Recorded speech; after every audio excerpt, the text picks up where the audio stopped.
Well, hello again, everyone, and welcome to Church360 Ledger. My name's Anna Johnson, and we're going to get started right now with our complete overview training webinar. Just a few things up front. You can ask questions throughout the presentation. I'll try to answer them as we go, but we'll definitely save some time for questions at the end. So just use the chat box as much as you want, and that will really help us out a lot. To get started, once again, my name is Anna Johnson. There's my picture. I'm the Assistant Marketing Manager here at Concordia Technology Solutions. There's my email and my contact info. Please feel free after the webinar is over, if you have any additional questions, to give me a call. My number's up there, and so is my email. And Carol, I did see your comment. Let me know. Hopefully you can see my face in my email right now. We'll also have my contact info again at the end of the presentation so that you can write that down if you need to. It looks like you're back seeing. Thanks for letting me know, ladies.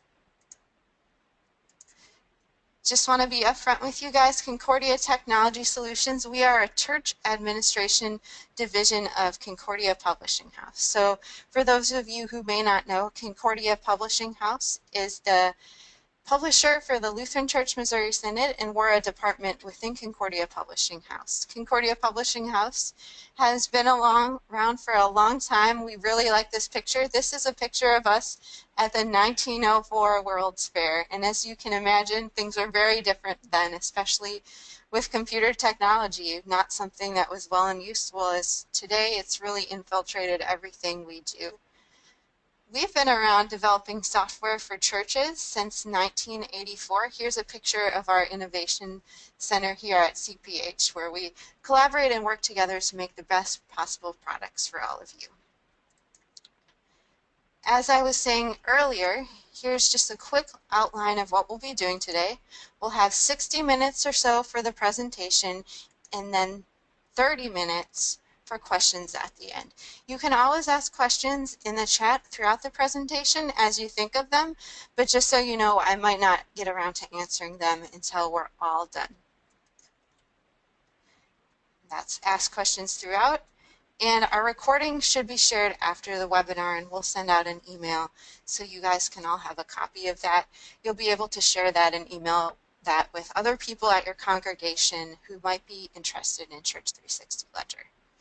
Just to give you next a quick outline of the software in general, Church360 Ledger is actually part of the Church360 suite of products that deals with church management. So Church360 Ledger is just the finance component.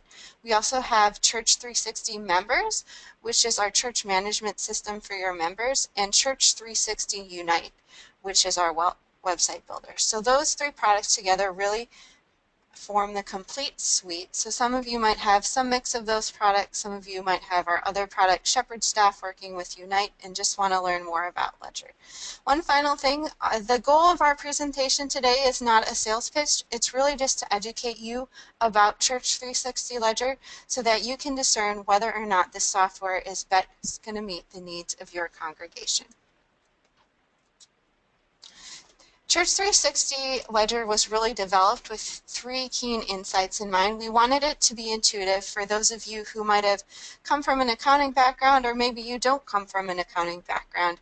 Sometimes those softwares can be very difficult to deal with. So one of our goals in developing Church360 Ledger was to make it really intuitive, hopefully very easy to use, so that you weren't confused about what you were doing. The second thing, obviously, we wanted to make the software secure. We know that church finances are very important, and some of the information you store is very personal and very private. All your information on Church360 Ledger will be backed up to our servers here. That's part of the fee people pay when they subscribe to Church360 Ledger. Well, we do that to alleviate some of your concerns so that you're not worried about losing a backup on site. We store all that backup here. The third and final, probably most important thing, is we wanted this software to be focused on churches. We know that there's a lot of accounting software out there, but sometimes that software doesn't meet the needs of our churches and their specific desires with ministry and things like that. So it's focused with fund accounting principles rather than that cash or accrual basis, which can sometimes be confusing if you're new to an accounting software. And we'll go to our next slide here. Sorry for the little delay. So here's what we're going to do today. Here's our overview. We're going to give a complete overview and tour of the software. We'll have our questions and answers, as I said. So what is Church360 Ledger? We know that talking about finances at your church can be very difficult. I know when I'm at church and it's that time of year that it's the dreaded money sermon, sometimes people get a little scared, and even accounting for those can be an intimidating process. Take some of that intimidation away. We also know that every dollar to your church has been donated, and part of Christ's call to us is to be good stewards of those gifts he has given us, to use them in the best way possible. And donations come from the heart. So we know that people giving to church don't just give because they have extra money and they don't know what to do with it. They give because they want to help spread the gospel of Christ. They want to help in the ministries and missions of the church, and we're really cognizant of that. And as I was saying earlier, stewardship is the most important thing with these finances.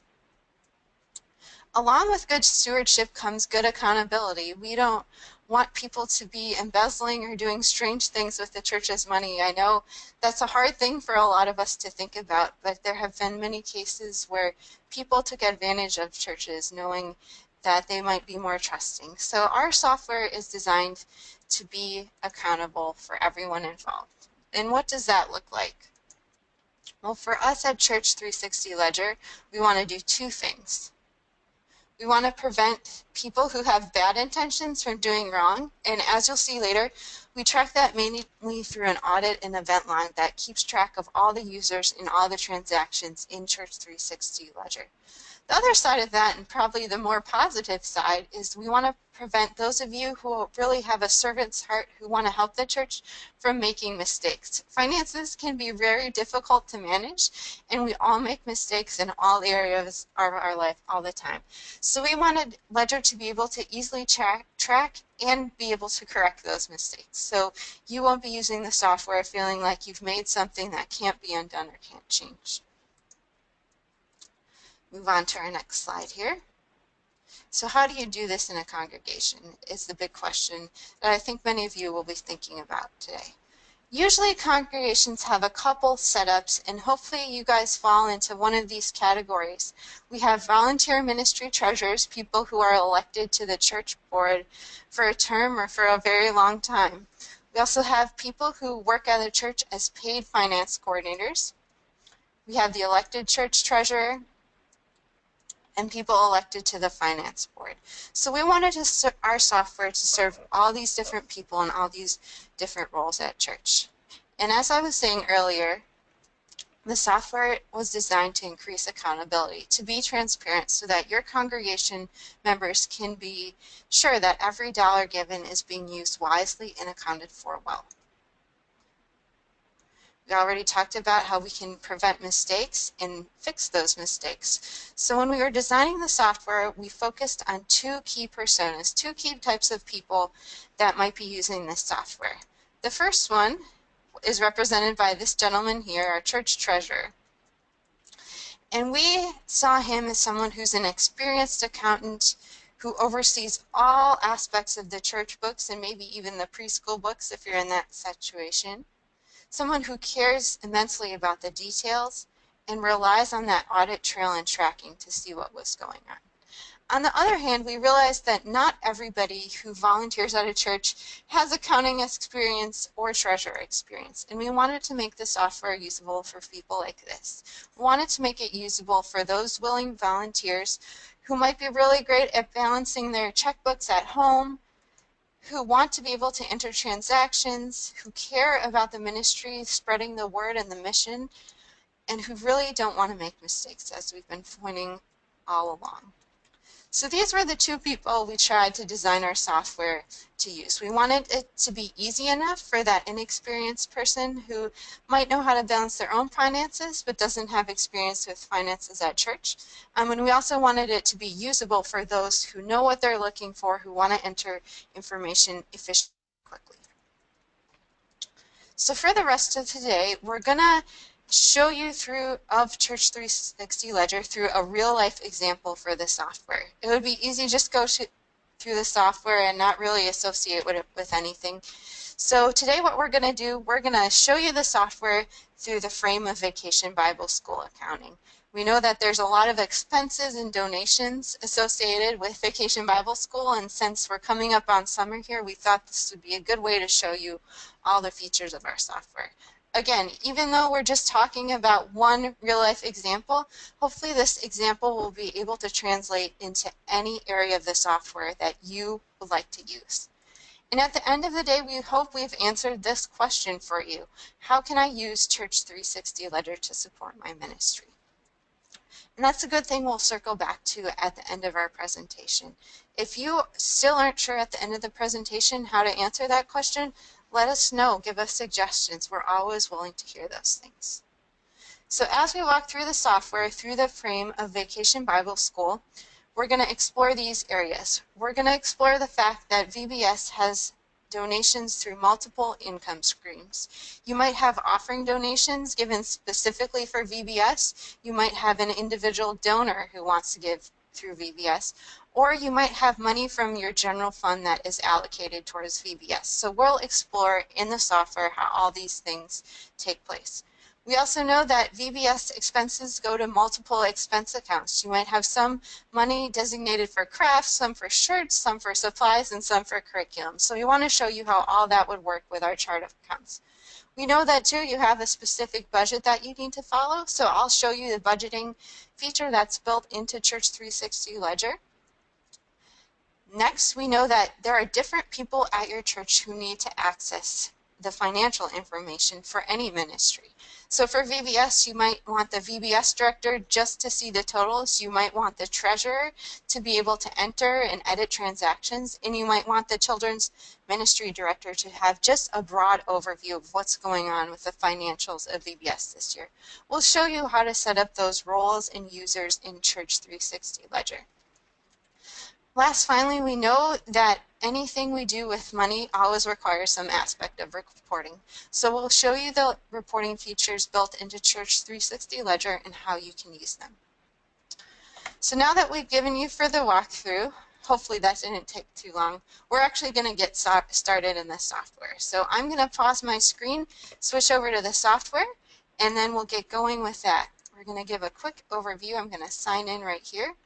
And in a minute, hopefully, you'll now see the home screen for Church360 Ledger. You should see 4 mini graphs at the top with a large graph. This is our home screen for Church360 Ledger. I'm going to walk you through the home screen quick right now, and then we'll come back to it later once we've learned a little bit more about the features of Ledger. So just a few things to note. Once you've signed into Ledger, there's this big running balance graph in the middle here. Hopefully you can see that. This is the combination of all your assets, liabilities, income, and expenses over time to give you a clear picture of the amount of funds your church has to distribute. Up here are the mini graphs, and those break those funds into all these different categories listed: assets, liabilities, income, and expenses. And these mini graphs are clickable, so you'll be able to click down into all your different asset accounts, all your different types of accounts that you have in Church360 Ledger. Also on the home screen, you can see we have a list of transactions here. We'll go through each of these columns a bit later, and you can do many things from this home screen. You can access a transaction, you can access a payee or an account. You can also view, if we scroll down a little bit here, locked transactions which have been reconciled. So those are some of the main features on the home screen. But we're going to start where you would get started if you were starting out with Church360 Ledger, and that's by going to your general settings. So to get there, you'll just go up to this settings cog in the corner, click on it, and we're going to click on general. Now your general settings in Ledger are just very basic things about your church. Your church name, which you can change to be whatever you want on startup. Each church can edit these features as they like. Customer number, you can see that box isn't editable. That's because that's your customer number. Here with Concordia Technology Solutions, if you ever have a support issue with Ledger, they use that customer number to help find your account. You can select a check style here, and we have an agreement with another company so that you know your checks will print out aligned and evenly in Ledger. Your church address you can input in your church phone. Those are all the things just in general settings. After you've gotten those started, probably the first thing you're going to want to do in Church360 Ledger is create your book. So we'll go down to the settings cog again and select book. Now in our account here, we just have one book for your church. It's really easy and simple to add a new one. You would just click this green button, and if it was for a preschool or another ministry, you would just enter that. You would select your book's start date and click submit. You can see there's this green message up top that says your book was created. You can close out of that, and then to return to your books, you would just click the book name up here, select your book, and you'll be returned to the home screen. So something with books that's also important to know is that user permissions and settings can be applied across books or specifically to books. So only those people dealing with certain ministry areas can access certain books. So if you wanted your pastor just to access the church book and you wanted your preschool director just to access the preschool book, you can set Ledger up that way. Or if you wanted your pastor or you as the treasurer to be able to access both books, you would have that function as an administrator. There is no limit on the amount of books you can make, but we always advise you to use basic accounting principles when creating books. After you've created your books, you're going to want to set up a chart of accounts. Now we realize that some people have a chart of accounts they're already using at their church, and some people might need a little bit more help than that. Our chart of accounts is divided into 4 sections: assets, which are items your congregation owns. Usually those are bank accounts, equipment, things like that. There's also liabilities, which are things your church owes. So federal income tax, payroll, deductions, upcoming health insurance and retirement plans. You guys are all probably familiar with these because you're working on your church finances. We have income and accounts, and as you can see here, you can divide your income accounts into various areas that your church uses. So VBS, music, missions, men's ministry, education fund. And then you can also divide up your expenses account just like you would in a normal chart of accounts. Just want to show you really quickly how easy it is to add another account or category into your chart of accounts here. So you see we have the Vacation Bible School category and then also sub-accounts under that. In Ledger we have 2 main ways you can categorize your chart of accounts. We have a category, which is this main item here, and an account, which is a subset of that. So if we wanted to make a subset of accounts for Vacation Bible School, I would just click this new account button, and we'll just name this VBS Supplies. If your church has a numbering system for your chart of accounts, you can enter that in this account number section at the bottom. Hopefully you can see that a little bit better now. And if there's initial balance, if you're switching books or switching software in the middle of the year, you can enter that there. Once you've submitted it, you have to enter 0 if there is no initial balance. Good reminder.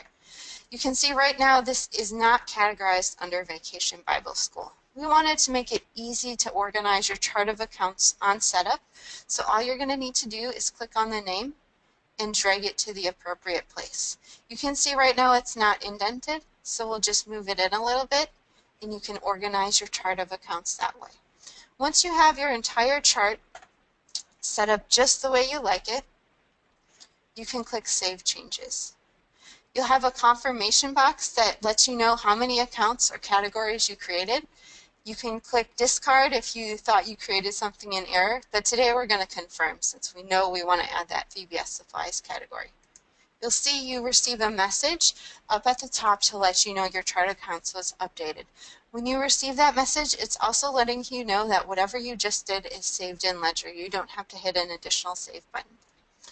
One more thing I want to point out before we go over to budgets is this little information icon right here. I know especially some people when they're moving to Ledger have questions about setting up the chart of accounts. They might want to talk to support or you might want to find the answers on your own. One good way to find that answer is to click on this information button here. We have a page-sensitive help system. So hopefully you can see on your screen, and I'll enlarge this a little bit. We'll go to 125.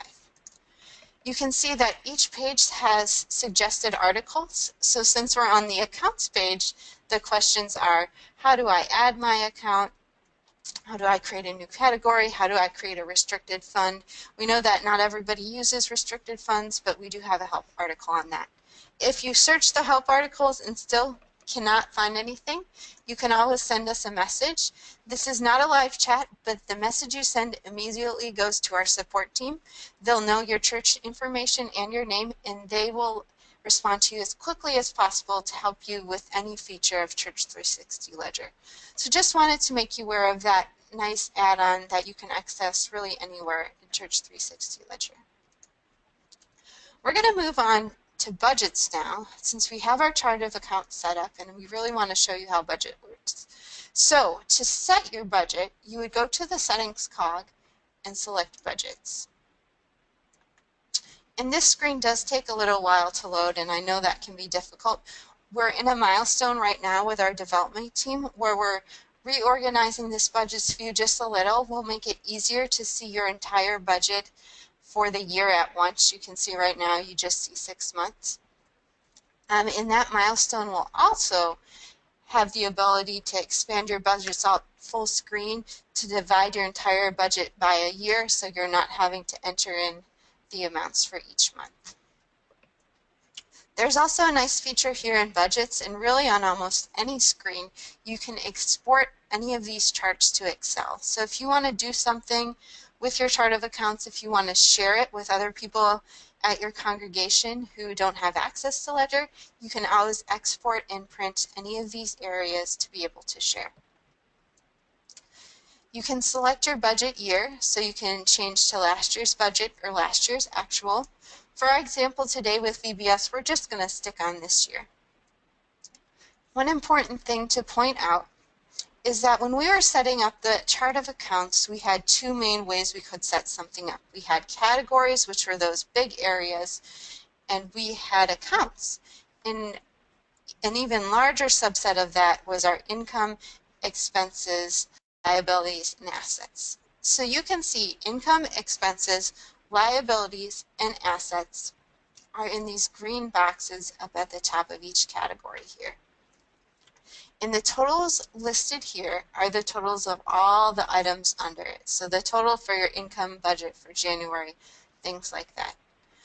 Since we're doing VBS right now, I'm going to scroll all the way down to the VBS.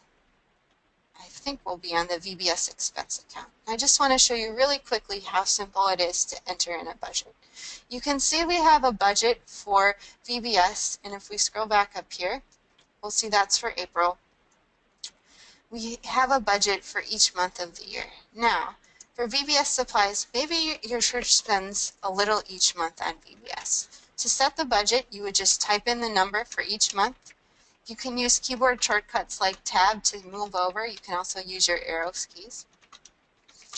One thing you should notice that when you're setting the budget, the number will automatically total for you on the right here, so you don't need to worry about adding things up at the end. You can also compare your supply budget from this year with last year, and you can compare it with last year's actual spending in this category. So when you're setting up your budgets, you'll be able to get a really good idea of how you want your funds split up. One more thing in that upcoming milestone I was talking about is that you'll have the ability to copy and paste a budget from Excel into Ledger. Once again, that's not something we have right now, but it's coming hopefully before the start of July. We know some people are on that July to June fiscal year, so we want to get that updated soon. I'm just going to pause for a minute, let you reflect on all of that. Look through our budgets. I think our budget is pretty well set for this year. So now that it's set, you can just click Save Changes. And once again, that green box will show at the top to let you know that your budgets were updated. One more thing I want to show you in the settings category as I scroll up here is that you can select the way your fiscal year is run in Ledger. We know that some churches are on a calendar year, so January to December. We also know that some churches might run on a July to June fiscal year, and we want you to have the flexibility to be able to choose that. Our fiscal year here on our test account is from January to December. You can see that right up here and also in our history section.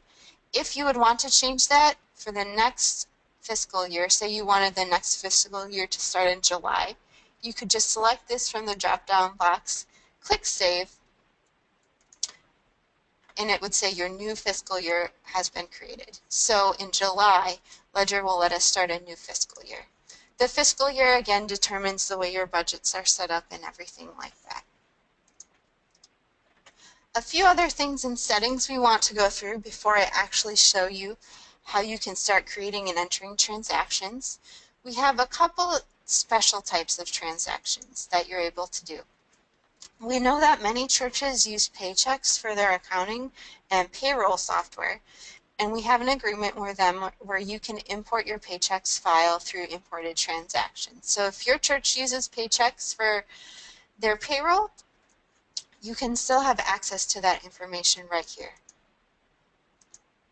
The other thing, which I use this feature a lot in Ledger, is recurring transactions. So if you know you have a water bill every month or a phone bill, if you know that you have a tax payment or Social Security or salary payment once a month, once a quarter, once a year, you can set up those transactions in Church360 Ledger so that Ledger will remind you when you have a transaction coming up. That would actually show up in here in the menu in your pending transactions, which we'll get to those in a little while. But just so you're aware, you can always create recurring transactions for checks, journal entries, things like that, just to help remind you of things that are coming up at your church. The next thing we're going to look at is users and roles. Roles are what I was talking about in the intro before. Roles are the way that you manage who sees what information in your Church360 Ledger account. Church360 Ledger only has one built-in role, and that's the administrator role. The administrator role is really going to apply to whoever is the main manager of your church finances. The administrator role can't be changed. It applies to all books. You can manage chart of accounts. You can see all chart of accounts. You can create all transactions. And that's really important if a church financial manager. But we know that some people might not want to manage transactions. They just might want to be able to see the balance on certain transactions. So you can create additional roles based on your church's needs. So in our test account here, one of the roles we created was Children's Ministry Director. So we just wanted the Children's Ministry Director to be able to see 4 accounts: the education account, the education income account, that was the asset account up top, I believe, and then the Sunday school education budget. I'm going to submit that again. And next we're going to show you how easy it is to create a new role. Since we're talking about VBS today, I thought a church might want to create a VBS director role. So to do that, you would scroll down to the bottom of your roles list and click Add a New One. We're going to name this role VBS Director. And since VBS only applies to your church, it would only apply to the church book. If the role could apply to multiple books, you would select that right here. Since the VBS director doesn't really need to know the budget for the building fund or the general fund, we're just going to have them view the VBS accounts. So when you're setting up the role, you click Can View, you'll hit Submit, and then we'll go back in and select which accounts they can view. We don't really need our VBS director to create deposits, payments, or journal entries in our example today, but you could choose any of those for your church. So if you had someone who just printed checks for you and helped out, you could select that one. If someone just created transfers, you could select that. It's really as customizable as you want. I'm going to click Submit for our VBS director. You can see that it's right here. We want to select the VBS accounts. So we'll select the VBS asset account within our checking account. We'll select the VBS income account. and we'll select the VBS expenses account because those are really the only things that the VBS director would need to know how to do. Once you have all those selected, Ledger will automatically save it for you. So you can click on this little gray X button. Hopefully everybody can see that. And then click Submit again. Next time you go, you can see the VBS director can view 10 selected accounts. So that. You can also delete roles if you'd like. You can just do that by clicking this little gray minus sign and clicking delete. So if your church used to have a youth director and they don't anymore, you can always delete a role. Once roles have been created, you want to add users to your account because if no one is using a certain role, it's not very helpful. So to do that, you'll go to your settings cog and select users. Now we have 3 active users in our Church360 Ledger account. But for our example today, we're going to pretend that Sue Abbott is the VBS director. So I want to add a new person. You add people as users by entering their email address. So this is Sue's email address. This next box lets you select which role she has. So she's going to be the VBS director. And then you submit it when you're ready to save. And then you can see a message here, the user was created and has been notified via email. Now if somebody leaves your church, I'm going to use Andrew as an example just because he's my coworker here. Somebody leaves your church and you don't want them to have a role, you don't want them to be able to see your books anymore, you can deselect them as a user and click delete. So that's how you delete one. If somebody gains an additional role at your church, you can also give them multiple roles. You can hit submit. And if somebody was sent an initial invitation, you can always resend their email invitation as a user there. So that's how you manage users and roles. The next thing we're going to do is, actually I'm going to backtrack just a little bit. Sorry guys. The one important reason to have roles is to follow along with that audit trail, as I was saying earlier. We have an event log in Ledger, and I'll come back to this in a few minutes, but just want to introduce it to you right now. The event log tracks all the changes that were made in Ledger and who made those changes, and that's where this user role comes in really important. So if we had a lot of users working in our Ledger books, you would see a list of all the users in your event log. You can select and deselect them. You can see what action they took, what account it applied to, and any message created with that action. So if you're the church treasurer and you have people working under you doing certain tasks and you come in one day and your books look all messed up and you are wondering what happened, this event log, in combination with your user settings, tracks all those changes so you can see exactly what's been going on in your Ledger account. The next thing we want to do is set up some payees. Now payees are people who your church might pay bills to. You can see we have some fictional companies in here like Ben Franklin Electric Company or H2O Water Company. You can filter your list of payees, so if you just wanted to find the IRS, you could search for that here. And I can't spell. You can see that the IRS comes here. You can access their history. We have no account history for this payee, so nothing shows. To set up a new payee, you just scroll down to the bottom of your page and click Add a New One. You can enter the name for your payee, and since this is a Vacation Bible School example, we'll just enter CPH as the VBS provider. Our app here. I am having problems typing, sorry guys. You can enter any notes about the payee, so if you want to write VBS provider, you're more than welcome to do that. And you can set up as many payees as you want and then click submit. When you're done, you'll see the message the payee was created, and then CPH is down here as a payee. You can also edit this information at any time, so if you have a new contact number, if a business or a person changes their address, You can always go back and submit that later. You don't have to have 5 payees for 5 different addresses or phone numbers. 1 payee per company. It's like I just undid that. It's okay. Okay. So now that we've had our payees set up, we've gone through our roles, we're going to get really into the meat of Ledger, which is the transactions. So to start having transactions in Ledger, you go up to the top of your menu and you can select New Transaction. You can see that this New Transaction button is really available from anywhere within Ledger. So whether you're looking at a report, whether you're on the home screen, whether you're in your budgets, you always have an option to create a new transaction.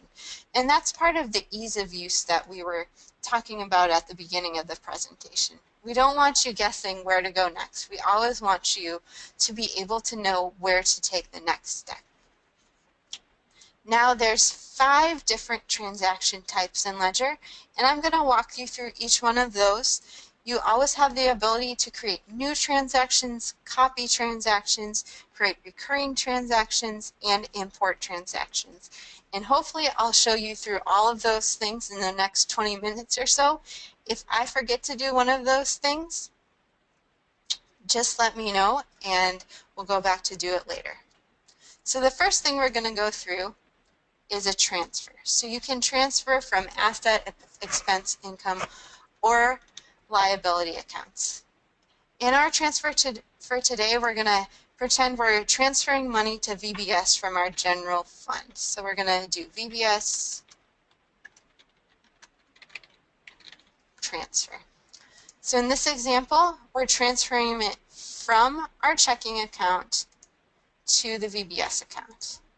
And we'll say we're transferring $500 here. As you can see, as soon as you input the asset accounts and an amount, the debits and credits are automatically calculated below your transaction. This is something really nice that our developers built into Ledger for people who really aren't familiar with accounting. Not all of us might have the debits and credits transaction chart memorized, but we always know where we want the money to come from and where we want it to go to. Once that's ready, we'll click Save. You'll get a message to let you know the transaction was created. And then when you go back to your home view, you can see that $500 was taken out of your checking account and put into your VBS account.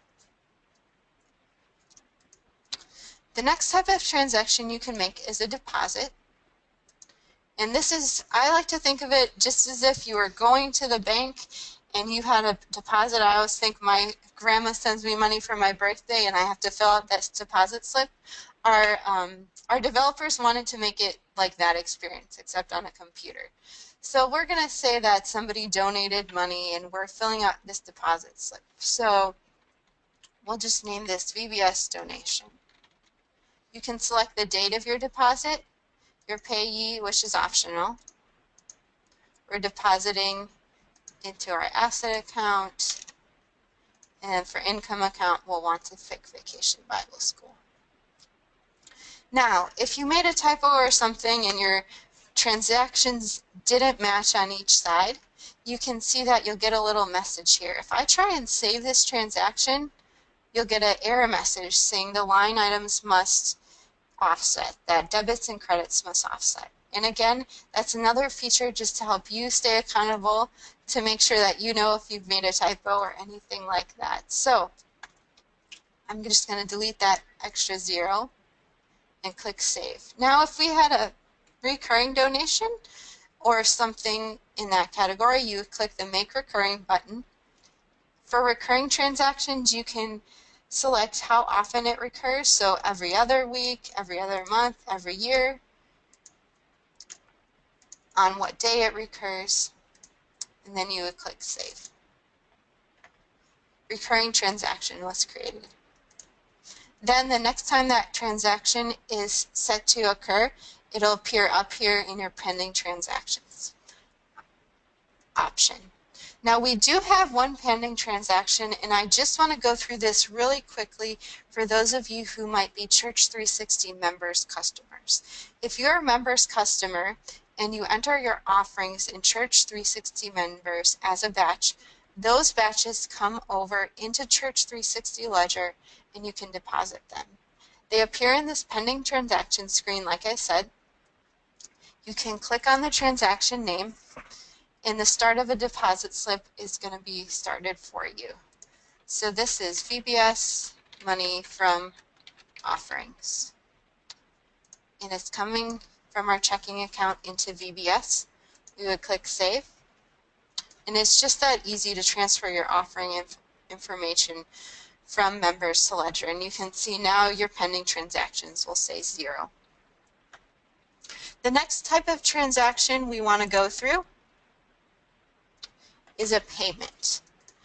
Now, before I get into payments and checks, I think it's really important that we're all clear about the difference, because some software, some people use different informations for payments versus checks. In Ledger, a payment includes electronic payments, whereas checks are just made for payments that are dealing with a paper check. So hopefully that distinction makes sense for you. We're going to start out by showing you how payments work, and then I'll show you checks, because checks involve printing, and there's a few different editing features that are different between the two.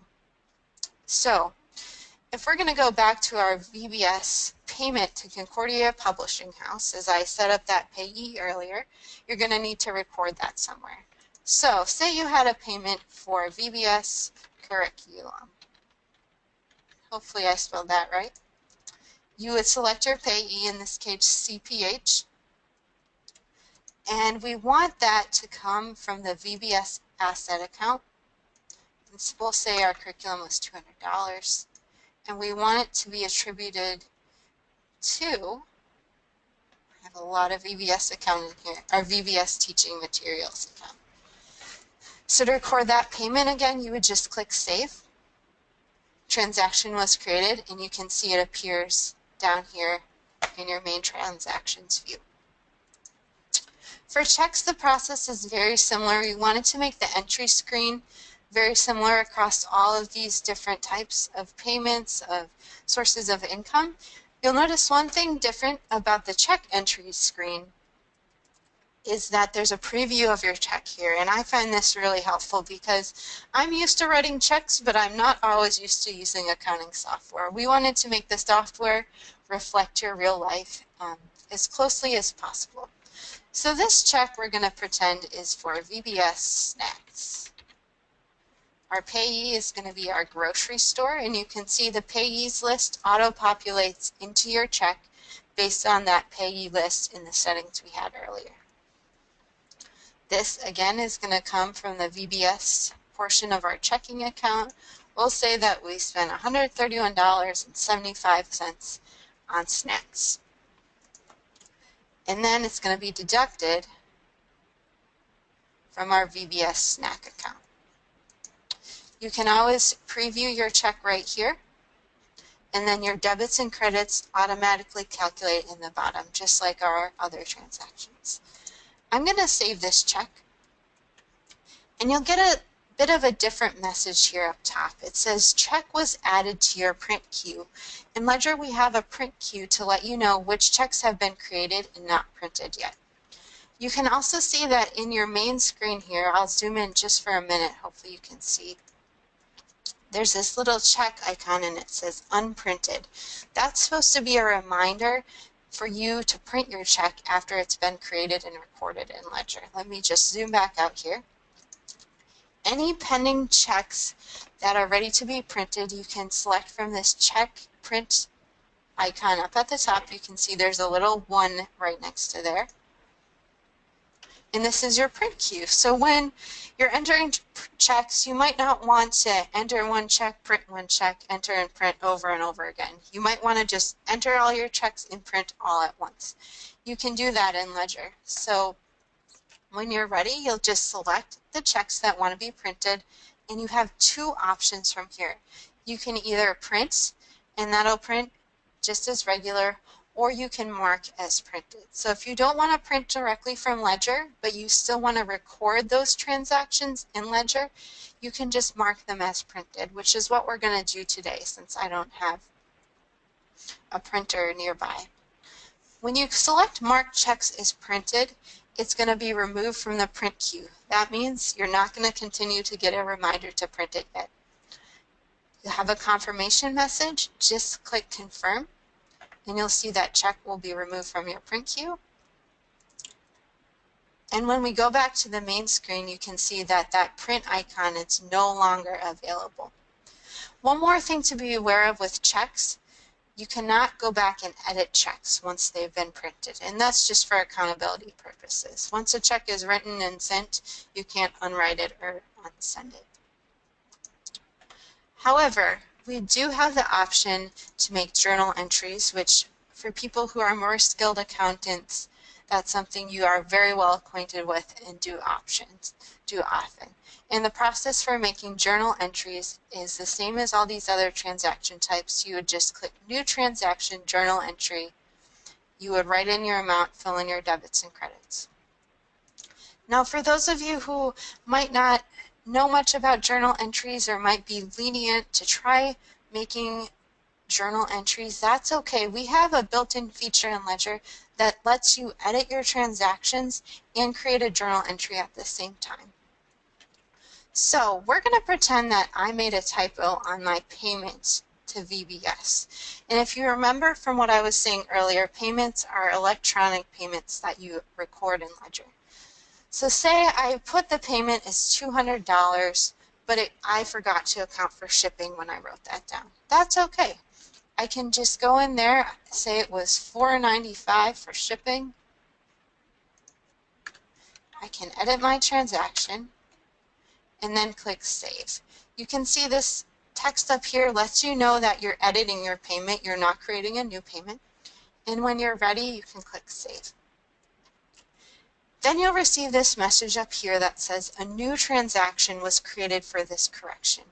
That's letting you know that Church360 Ledger created a journal entry for you. Automatically, you didn't have to think about it. The next time you go to your general ledger, you can see that the journal entry appeared as a correction. That's a really nice feature that I really like. I don't always think in terms of journal entries, but I do know when I have to fix something or I misentered something. I'm glad Ledger calculates that for me. These transactions, these journal entries are also, just as a reminder, included in your event log, and updated transactions will show here. So this shows that you revised a previous transaction, it created that edited transaction, and it shows that I did it. So if you have, again, multiple people working in multiple places, you can always track who did what. The last thing I want to do is show you how you can reconcile your transactions. Reconciling's a very important process, just like balancing your checkbook, but for your church, and I'm sure many of you know how important that is. To reconcile in Ledger, you just have a couple easy steps. First, you're going to click into your assets accounts because only asset accounts can be reconciled. You can see in our Ledger test account, we have two different asset accounts set up right here. We have our checking and our savings account. I'm going to click on our first checking account. And once you do that, you can see that this green button appears up here that says Reconcile. I'm going to click on that. And I really like how our software developers set up this Reconcile screen. You can see it's different. It has that green background, and once we start reconciling some of our transactions, you'll really see that they did this. So when you're reconciling, you know what you're doing. To reconcile, all you have to do is enter your bank statement day. We're going to pretend that our bank statements come out on the 22nd of every month. And then you just copy the starting balance and the ending balance from your bank statement. So hopefully I did this right when I was practicing. We're going to pretend that our beginning balance was $68,910.23. And we're going to pretend that our ending balance was $73,345. and 23 cents. Once you've entered your starting and ending balance, then you select the transactions that are listed on your bank account. So I'm just going to select all of these because they should add up to the right number. Another thing I really like about Ledger is that the list of transactions is sensitive based on your statement date. So you can see that I had a statement date of May 22nd. Even though I created some transactions today, the ones I created today aren't on this reconcile view because Ledger realizes that today is after the 22nd and I won't be reconciling those transactions on this bank account. And it looks like I did some bad math here and that I'm off by $720 on my reconciliation. So let me see quickly if I can figure out what I did there. That's okay. So if I was right, I would just hit save and the transaction would reconcile automatically. We're going to go back to our home screen because I can't do math very well apparently. Sorry about that, guys. So now that we've done all our different transaction types, I just want to go back through this home screen and show you a few more things. Once again, you have your running balance, your mini graphs that are all clickable into separate accounts. Notice on each of these separate accounts, you can export to Excel or print. And you can always get back to the home screen by clicking home or clicking this orange Ledger button. A couple things I didn't show you before. From the home screen, you can access payees. And when you click on the payee name, you'll see all the accounts that have been associated with that payee. So you can see that First Grocery Store had some payments to youth group snacks and VBS snacks, which in my experience is pretty typical. We always need lots of snacks at church. The other things you can do besides access payees from the home screen are access certain accounts. So if I wanted to access the VBS account directly from the home screen, just click on the VBS name. It'll show you the current balance. It'll show you the balance over time on our trends graph. And it'll show you all the transactions associated with VBS. Once again, this little locked means the transaction has been reconciled, and once the transaction is reconciled, it can't be edited in Ledger anymore. And you can also, from the home screen, access individual transactions. So if I wanted to look just at this deposit again, I would hover over until it becomes this light aqua color, click on it, and then I'm back in my deposit screen ready to edit my deposit. A couple more things in here. Voided transactions, which we didn't talk about too much today, appear gray on your main home screen. So if you voided a transaction, it'll gray out on your home screen transaction list, and it'll tell you which date it was voided on. You'll also notice there's the difference between the black and the red colors. The black means that you're in the positive. The red means that you deducted that amount from a certain account or area.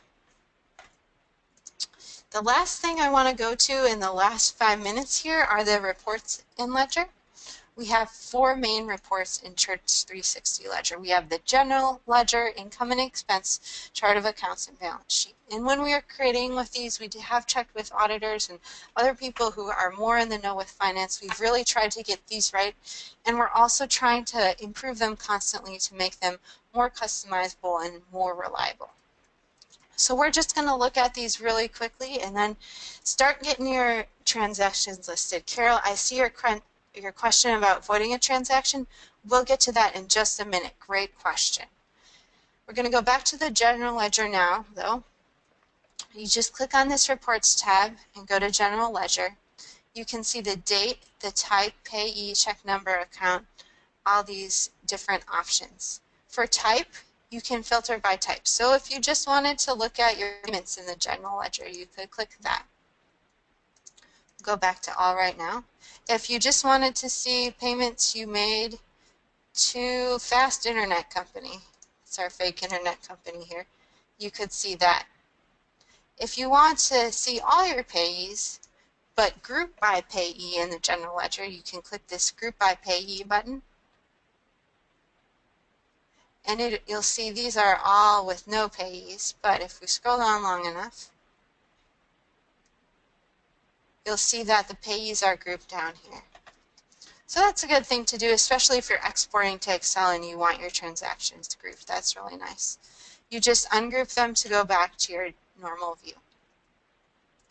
You can select which subset of accounts you'd like to view. You can also group by account. Give it a minute here. You can see all the building funds got put together, all the salaries, all the church at large. And then your memo amount. So general ledger tracks all your transactions all throughout time, including journal entries. Next report we have is your income and expense report, and that calculates your budgets versus actuals and your remaining amount. One thing just to make you aware of, and this is a little different, but it makes sense if you think about it long enough.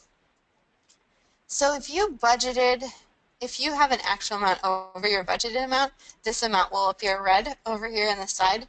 That's letting you know that you're over what you budgeted. So the black means you're not yet approached what you've budgeted, and in this green, the red appears that you're over budgeted. So you can see that in our young adults fund for income, we're 214% over what we budgeted for, which it's always great to have more money than you budgeted for. That's about it for the income and expense account. The only other thing, you can always collapse and expand the different categories here. Hopefully you guys can see that right now.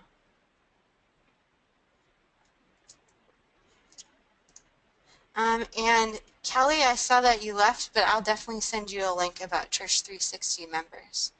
The next chart of accounts report here looks a little bit similar. It'll show you your starting balance and ending balance for the year, any debits and credits, and your change dollar amount and change percentage over time, plus or minus. And as with the other report we were just in, you can always collapse and expand these. Our last report we're going to look at is the balance sheet. This looks very similar, except this includes your assets and your liabilities up in here, rather than your income and expense accounts. And you can always print. You can select the date range over here in our date selector, and you can also export to Excel from that view. And that's all I have in my outline for today. I know we have one question from Carol who's still here. I'm going to go through that. If you have any other questions, just send them in the chat. We'll get those answered. And then if I see no other questions besides Carol, we might end a little bit early. So I hope that's okay with you guys. How do you void a transaction? That's great, Carol, because I skipped that, and that's very important. So let's go back to our CPH payment for VBS. So how I do it is from this home screen, I just select which transaction you want to void, you click on it. And then there's this red void button over here. You just click on that. And then you'll have a green message up here that says the transaction was voided. And then you can see right now that the voided transaction is grayed out, is grayed out in our main transaction view. So that's how voided transactions work. They also appear in the general ledger. They don't disappear because of that audit trail and event log. Great question. Sandra, let me read through your question quick. How would you enter payments processed through a bank check or credit card? Sandra, that would probably go the payments option. You could write your bank card or number in the memo there. If you have ideas on how you would like that to be more specific, let us know and I can pass that on to our developers. But generally you would do that through the payments tab. And now that I read that, if you can just revise your question, Sandra, are you talking about making payments through bank check or credit card, or people who gave payments through bank check or credit card? That's a really good question, if you can just let me know. Can you save a report that you created? That's a good question, Scott. Right now, the only way to save a report that you've created is to export that report and save it on your computer. So you would have to export it. And I'll just show you how that works. Click Export Your General Ledger, and it'll open and you save it that way. Yeah, making payments to payees, Sandra. That's how you would do it, through that payment tab. And this is what the reports look like when you export, and then you'd have to save from here, Scott. If you have a suggestion about a different way to do that, Scott, as well, let me know in the chat. I'll pass that along to our developers too. They're looking for better ways to make reports. Okay, I think hopefully I answered all your questions. I'll give you guys one more minute. And while you guys are thinking, I'm going to put my contact info back up on the screen so you can see that.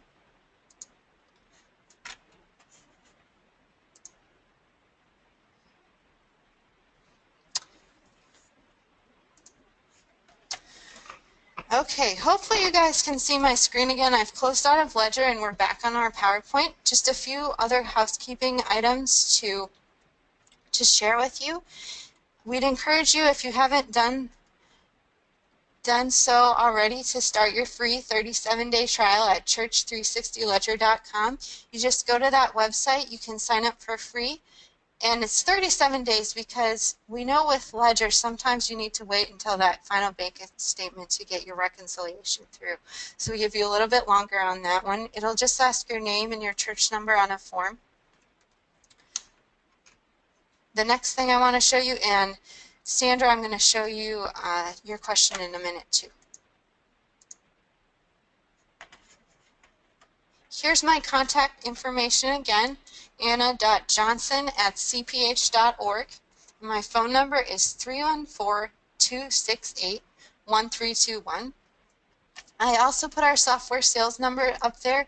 You can contact them too with any questions you might have. I know someone earlier had a question about members, and they know about Church360 Ledger, members, Unite, and also Shepherd staff, which Sandra was asking about. Now, Sandra had a good question, and Scott and Robert, I saw you have questions too, so we'll try and get to all of those. Sandra, the best place I would direct you to go for questions about Shepherd staff is our main page, concordiatechnology.org.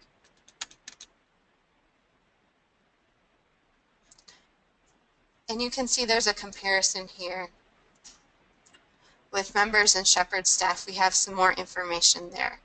So I'd encourage you just to go on our website a little bit, Sandra, if you haven't done that already. We're working on developing a more specific document outlining the differences. So if you are looking for a specific difference and you can't find it on our website, just give me an email and we'll try and figure that out for you. Scott. Yes, Scott said in Shepherd staff you can create a report and save it in Shepherd staff. With Ledger you would have to recreate the report each time. Yes, Scott, that's correct. That's what I said earlier. They're working on being able to save custom reports. We have that in Church360 members, but not Ledger right now. I'm going to add that comment as feedback for our developers because I think that would be really important. So no, you cannot save the report directly in Ledger right now. Robert has a really good question about setting up beginning balances. He says, when setting up original balances, you cannot edit the numbers entered after confirming. How can I get around that if possible? Robert, that's a really great question, and it's something we just slightly changed. I do have a follow-up question for you. If you can let me know in the chat if you have reconciled yet with your chart of accounts. We just changed our process for doing this with chart of accounts.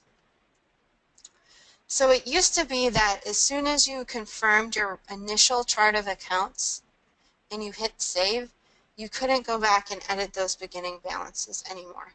We changed that slightly recently in that you can change initial balances after you've reconciled an account for the first time. Now, I don't think it's going to work on my test account because I have reconciled once here. But what you would do to change your initial balance. See, I've reconciled in here now, so it has a little negative sign over there. What you would do if you haven't reconciled and wanted to change your beginning balances, you would click on the account name, you would enter the new amount in this box here with the $sign, you would click submit, and then save changes, and that's how you can do it if you haven't reconciled yet. We actually just had a blog post about that. I'm going to pause my screen a little bit here, and I'll outline the differences for you in that blog post.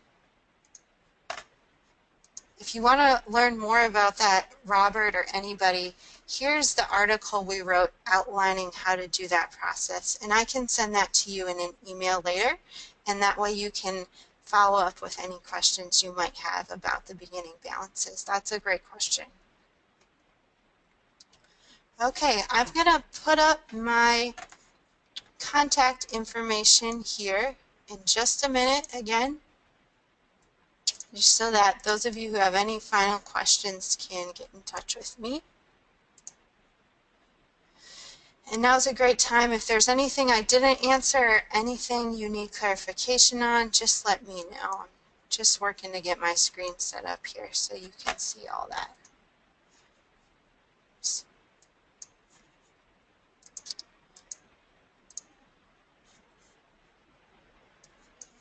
Looks like my computer isn't working too well. That's okay.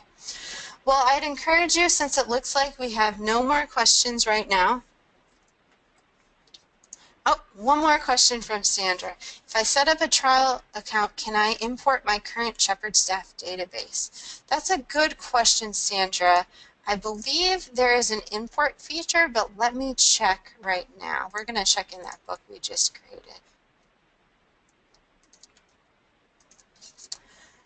I'm going to check with our support team on that, Sandra. I think you can get some types of transactions imported, but not all types. So I'll email you later about that question. Okay, I'll just give you guys a couple more minutes here.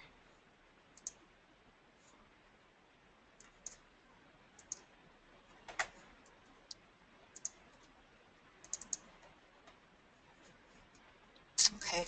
The last thing, I just want to remind you, if anybody has any additional feedback, you can always email me. Again, my email is anna.johnson@cph.org. Hopefully I can get that up here. I think I will be able to.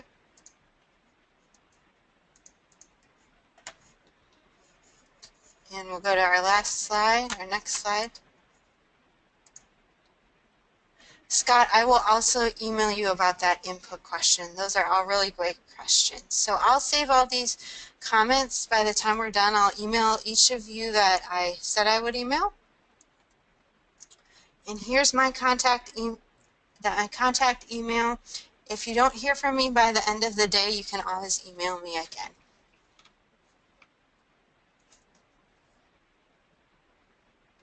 Linda, do we need paychecks or can we run our own payroll?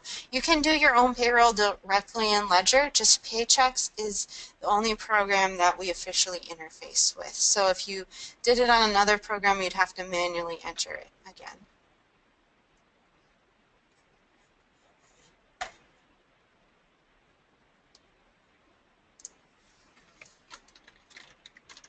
Okay, I'll just give you guys a couple more minutes. Thanks, Carol. Yep, we'll have the recording up in our YouTube channel. I'm hoping to get it done this afternoon, but if I don't, I'll definitely have it to you guys by tomorrow morning. Okay, sounds good. That looks like all our questions for now. I just want to thank you guys for coming, and I'll be talking to you guys soon. Thanks again.